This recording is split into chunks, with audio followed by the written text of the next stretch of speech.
በየቀኑ እየሄድን ለቀን አንዴም ቢሆን መሳለም አለብን። አባቶቻችን በአብነት ትምህርት ቤት ባህል ጉባኤ ቤት ጉባኤ እንኳን ባይኖር ወንበር ባይኖር ትምህርት ባይኖር ተማሪዎች ሄደው ትምህርቱ የሚሰጥበት ቦታ ላይ ሰላም ለኪ ብለው አቡነ ዘበሰማያት አድርሰው እንዲሄዱ ስርዓተ ቤተክርስቲያን ያዛል። ይሄ የሆነበት ምክንያት ምንድን ነው? መንፈስ ቅዱስ ላመኑና ለተጠመቁ ክርስቲያኖች በየ40 ቀኑ ጸጋ ይጨምራል። መቼ አይታወቅም። እየሰማችሁ እኔ እውነት ነው የምነግራችሁ። አብረን አድገን የሆነ ጊዜ ድምፅ የሌለው ድምፅ ኖሮት አይቻል። እየሰማችሁ ሲማር ትምህርት የማይገባው የሆነ ሰዓት እሳት ሆኖ ነው። ምን ሆኖ ነው የሚያስብል ለውጥ ይታያል። የሆነ ጊዜ የሆነ ሰው ድክመት ተቀይሮ በኃይል ተተክቶ ለምንድን ነው? መንፈስ ቅዱስ ደጅ ለሚጠኑ ሰዎች ሁልጊዜ ጸጋውን ምን ይላል? ይጨምራል። ስለዚህ በምንም ምክንያት የፈለገ በኃጢአት ውስጥ ብንሆን ሰው ሲታመም ከሆስፒታል አይቀርም አይደለም? ይቀራል። አይ በቃ ታምሜማ ሆስፒታል ላይ አልሄድም ምን ይባላል? እስቲ ሆስፒታል እንዴት ይላል? አይባልም። ስትታመም ነው። የፈለገ ብንረክስ ቤተክርስቲያን ደጅ ገብተን ሳንሳለም መዋል የለብን። ከ40 ቀን አንዱ ቀን ነው ያቀ ይደርሰናል። ሀብተ መንፈስ ቅዱስ ይታደለናል፣ ይጨመርልናል። ከዚህ በፊት ያልሰሩ ቅድም ያልናቸው ሪሞቱ ላይ ያሉ እንትኖች ከኛ ማንነት ውስጥ ያልተጠቀምንባቸው አቅሞቻችን ይወጣሉ። ጸጋ መንፈስ ቅዱስ ይጨመራል። ዕለት ዕለት በቤቴ መግቢያ የሚተጋ የደጄንም መድረክ የሚጠብቅ ይላል እኔን ያገኘ በረከት ያገኛል። ይሄ መጽሐፈ ምሳሌ ላይ ራሱ እግዚአብሔር ቃል የገባው ነው። ዕለት ዕለት በቤቴ መግቢያ የሚተጋ በእግዚአብሔር ቤት መምጣት ብቻ ራሱ የሚያስጨምረው ጸጋ አለ፣ የሚያስጨምረው ዋጋ አለ። እንዴት እድለኞች ናቸው 24 ሰዓት ቤተክርስቲያን የሚሉ ሰዎች አሉ። በተለይ እኔ በጣም እቀናባቸው የአእምሮ ህመምተኞች ወይ በሆነ ችግር ምክንያት ከቃሉ ታውቃላችሁ፣ ሳይታሰብ ይበቃሉ፣ ቅድስና ደረጃ ይደርሳሉ። ከመላእክቱ ጋር አብሮ እንደመኖር ስለሆነ ማለት ነው። ለዚህ ነው ነቢየ እግዚአብሔር ዳዊት አቤቱ በቤትህ የሚኖሩ የተመሰገኑ ናቸው። እግዚአብሔር ቤት መኖር መቆየት ራሱ የራሱ ጸጋ የራሱ ዋጋ ስላለው ማለት ነው። ስለዚህ ይህንን ጾም በህይወታችን በቤተ ክርስቲያን ባለን አገልግሎት እግዚአብሔር በሰጠን ጸጋ የምንጠቀምበት እንዲሆን፣ በግል ህይወታችን ደግሞ ድክመቶቻችንንም ጥንካሬዎቻችንንም እናውቃቸዋል። እስካሁን የህይወቱን ዓላማ ያለየ አቅጣጫውን ያለየ ሰው ይኖራል። እኛ ማለት ምንድን ነው እግዚአብሔር በእኔ የሚሰራው? የእኔ ጸጋ ምንድን ነው? ከሰው ጋር እያወዳደርክም መሰቃየት የለብም። እነገሌ እንዲሆኑ እኔ በቃ ከንቶኝ የቀረው ማለት የለብም። ለነሱ የተሰጠው ለአንተ አልተሰጠም፣ ለአንተ የተሰጠውም ለነሱ አልተሰጣቸው። አንተን መሆን አይችሉም እነሱ፣ አንተ እነሱ መሆን አትችልም ብቻ አይደለም። ማንም ሰው አንተን ሊመስል የሚችል ሰው የለም። እግዚአብሔር የሰራው አንተን ብቻ ነው። አንተን አይነት የማይደገምነን እያንዳንዳችን ለእግዚአብሔር። በዚህ ላይ ደግሞ በ40 በ80 ቀናችን ጸጋ መንፈስ ቅዱስ ተሰጥቷል የማይለየን። አሁን አንዳንዴ በጣም ኃጢአታችን ሲበዛ እውነት አሁን እኔ እንደው መንፈስ ቅዱስ አለብኝ ልንል እንችላለን። ተለይቶን አያውቅ። መንፈስ ቅዱስ በርግብ አምሳል ለምን ወረደ የሚለውን አበው ሲተረጉሙ አንዱ ምክንያት ምንድን ነው? ርግብ የፈለገ በድንጋይ ቢመቷት ምን ቢሏት ጎጆዋን እስካላፈረሱባት ከዛ አካባቢ አትርቅም። መንፈስ ቅዱስ እስካልካድነው ድረስ አይለየም። እንደው ማተብን በጥሰ የለም እግዚአብሔር እስካላልክ ድረስ የፈለገ በኃጢአት ብትቆሽሽ ይጠብቃል። መንፈስ ቅዱስ ንስሐ ስትገባ ይመለሳል። ቅዱስ መንፈስህን በእኔ ላይ ከእኔ ላይ አትውሰድብኝ፣ የማዳንህን ደስታ አስጠኛ ለነቢየ እግዚአብሔር ዳዊት። መንፈስ ቅዱስ ከተወሰደ ነው ሰው ንስሐ ለመግባት የሚቸገር። ለዚህ ነው መንፈስ ቅዱስን የሰደበ ስርየት የለውም ማለት ንስሐ ያልገባ ነው ብሏል ቅዱስ ዮሐንስ አፈወርቅ። መንፈስ ቅዱስ ነው ለንስሐም የሚመራ። ኃጢአት ሰርተህም የምትሳቀቀው መንፈስ ቅዱስ ስላለብን። የኃጢአተኛነት ስሜት ይሰማችኋል? ከተሰማችሁ መንፈስ ቅዱስ ከእናንተ ጋር አለ ማለት ነው። መንፈስ ቅዱስ ሲርቅ ግን ኃጢአት በእኔ አልተጀመረ ትላለህ። ምን አዲስ ነገር አለ? ይሄ ምኑ ኃጢአት ነው ማለት ትጀምራለህ። እንደውም ኃጢአት የሚለውን ቃል መስማት ሁሉ አትፈልግም፣ ትጣላለህ ከሰው። መንፈስ ቅዱስ ካለ ግን ትጨነቃለህ፣ ትሳቀቃለህ። በሰራው ኃጢአት የሚወቅስህ አብሮ ስላለ ነው። መንፈስ ቅዱስ ሲርቅ ግን ከባድ ነው። ቅዱስ መንፈሱን ከኛ ላይ ወሰድብን። ዳዊት ቅዱስ መንፈስህን ከኔ ላይ ምን አትበላለ አይቷላ። ሳኦል መንፈስ ቅዱስ ሲርቀው ምን እንደሆነ በገና እየተመታለት። እኛ ሰው መዝሙር ለዘመረ ሰው ዝማሬ መላእክት እሱ ጦር ይወረውራል፣ ጦር ያስወረውራል። በገና ስትሰማ ያስጠላል፣ መዝሙር ስትሰማ ያስጠላል። መንፈስ ቅዱስ ከራቀ ጸጥ ያለ ጉባኤ አትወድ። ምንድነው አቀዘቀዙት እኮ እንደምትል ቅዥቅዥ ያረጋል። እርጋታ፣ ሰላም፣ ቅዳሴው አያልቅልህ። ዝምታ ይጮህብሃል። መንፈስ ቅዱስ ይርቀማል። ሲቀርብ ግን ሰላም ታገኛለህ። ቤተ ክርስቲያን የመንፈስ ቅዱስ ማደሪያ መሆኗን በዚህ አናውቅ።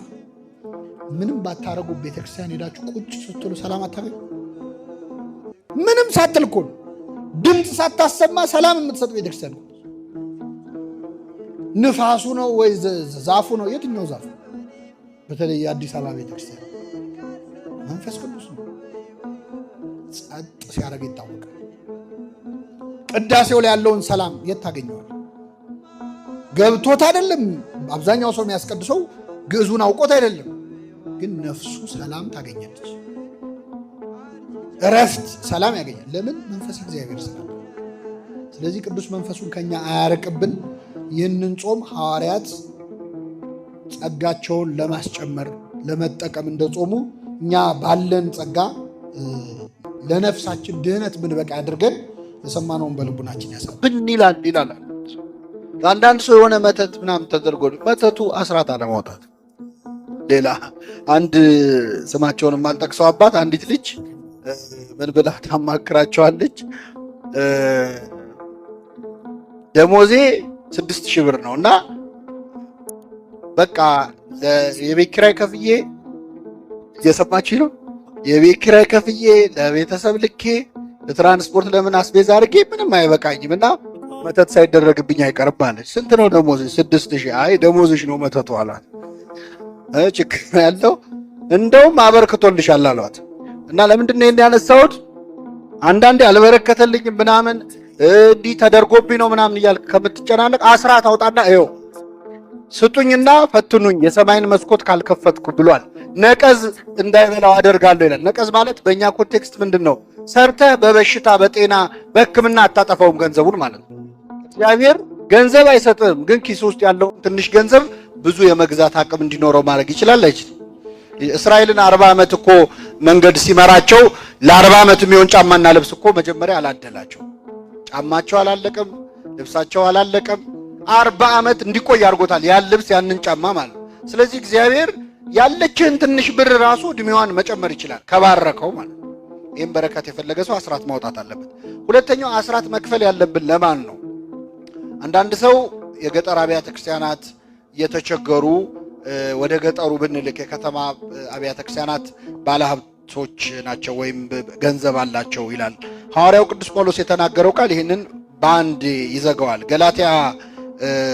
የገላትያ መልእክት ምዕራፍ 6 ከቁጥር 6 ላይ ከኔ ጋር በሉ ቃሉን የሚማር ከሚያስተምረው ጋር መልካምን ነገር ሁሉ ይከፋፈል።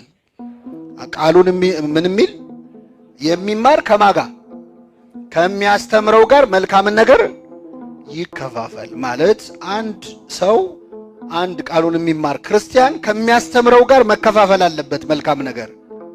ይሄ ማለት ምን ማለት ነው? የሚያስተምሩን ማለት አጥቢያችን ማለት ነው። ሁላችን የምንገለገልበት ደብር ካለ፣ ገዳም ካለ፣ አጥቢያ ካለ የምታስተምረን የምታቆርበን ክርስትና የምንነሳባት ፍታት የምንፈታባት ሰበካ ጉባኤ የምንገለገልባት ቤተክርስቲያን አለችን። እሷ የምታስተምረንና በዛ ያሉት ካህናት ደግሞ የሚያስተምሩን ካህናት ናቸው። ቅዱስ ጳውሎስ ምን አለ? የሚማረው ከሚያስተምረው ጋር መልካም ነገርን ምን ይበል ይከፋፈል ስለሚል አስራት ማውጣት ያለብን ዘኒረስት ቸርች ማለት ነው። ቅርብ ያለ ያንተ አጥቢያ የሆነ ደብር ላይ ነው። ሌሎች አብያተ ክርስቲያናት ተቸግረዋል ምናምን እሱን እንመጣበታለን። ግን ስርዓተ ቤተክርስቲያን የሚያዘው ሁሉም አስራት ማውጣት ያለበት ለማን ነው? ለአጥቢያው ነው። ከዛ ውጪ 3 ቃላት ልንገራችሁ። 3 ቃላት ትላላችሁ። አስራት በሉ። ምግብ አልበሉ ይበላሉ። ደርሷል አሁን በቅርብ ሰዓት። እስቲ አስራት በሉ። አሁን ከቅርብ ደቂቃ በኋላ እንደሚበላ ሰው አስራት በሉ። መባ፣ ምጽዋት 3 ነገሮች ናቸው። አስራት፣ መባና አስራት አሁን የተነጋገርነው ነው። አንድ ክርስቲያን ኧረ ገጠር አብያተ ክርስቲያናት እኮ የኛ ናቸው፣ ቤተ ክርስቲያን አንዲት ናት፣ እዚህም ያለችው እዛም ያለችው፣ እሷ እየተቸገረች ዝም ማለት አይገባኝም፣ መርዳት አለብኝ ብሎ የሚሰጠው አስራት ተብሎ ሊጠራ አይችልም። መባ ነው እየሰጠ ያለው። መባ መስጠት ይገባል ወይ? አዎ ይገባል። ግን የአስራቱን አንስተ መባ አድርገ መስጠት ይቻላል? አይቻልም። ለምሳሌ አሁን እዚህ አዲስ አበባ ውስጥ የምትኖሩ ሰዎች ንግድ እየነገዳችሁ ነው። ንግድ ግብር ትከፍላላችሁ አይደል? እየሰማችሁ ነው። እና ግብር የምትከፍሉት የት ላለው መስተዳደር ነው? የት ላለው ገቢዎች ቢሮ ነው? ለአዲስ አበባ ነው አይደል? ግን የተቸገሩ የገጠር አካባቢዎች አሉ የሉ? ዘመዶቻችን የሉም አሉ? ልኬዋለሁ ብትሉ ገቢዎች ምንድን ነው የሚሏቸው? ገቢ ትሆናላችሁ ራሱ አይደለ? ስለዚህ ለምንድን ነው የምንራቀቀው መንፈሳዊ ነገር ላይ ሲሆን? ሰይጣንም አውቆ ነው በነገራችን ላይ የተሻለ መንፈሳዊ ነገር የምትሰራ አስመስሎ ዋናውን ስራ እንዳሰራው ያደርጋል። ስለዚህ መባ ሌላ ጉዳይ ነው።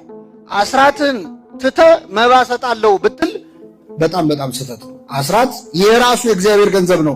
የኔን ገንዘብ ነው ሰርቃችሁኛል እያለው። ስለዚህ የእሱን ገንዘብ ሰጥቼልሃለሁ ለእንትና ይባል ስጠኝ። እሱ ለምን ያውለዋል? የራሱ መብት ነው። ለቤተ ክርስቲያን ነው፣ ለካህናቱ ከጥንትም ጀምሮ ካህናቱ ሊተዳደሩበት ነው እግዚአብሔር ያዘዘው። እኔ ነኝ ርስታችሁ፣ ሌላ ርስት ለእናንተ የላችሁም ብሏቸዋል። የሚማር ከሚያስተምር ጋር መልካም ነገር ይከፋፈል ይላል። ስለዚህ ገዳም መርዳም ምናምን ከፈለጋችሁ መባ ነው። ሶስተኛው አስራቴን ለመቄዶንያ ብሰጥ እየሰማችሁ ይላል አንዳንድ ሰው። ደግሞ አሁን መቄዶንያ ግቢ ውስጥ ሆነን እኔ ደግሞ የመቄዶንያ አምባሳደር ነኝ ምን ልል ነው? ጉድ መጣብኝ እኮ እዚሁ ግቢ ውስጥ ልሳሳት ነው። አይ እንዲህ ብሎ ነገር የለም። አስራትን ለመቄዶንያ መስጠት ኃጢአት ነው። በነገራችን አይገናኝም። አስራት የማን ገንዘብ ነው? ስለዚህ ምን ላይ ነው የሚወድቀው? ከሶስቱ ከነገርኳችሁ ቃላት ምጽዋት ነው። ገብቷችኋል አይደል? ምጽዋት መስጠት ይገባል። መቄዶንያ መርዳት ይገባል። አዎ ይገባል። አስራት አንትቼ ግን እሰጣለሁ ማለት አትችልም።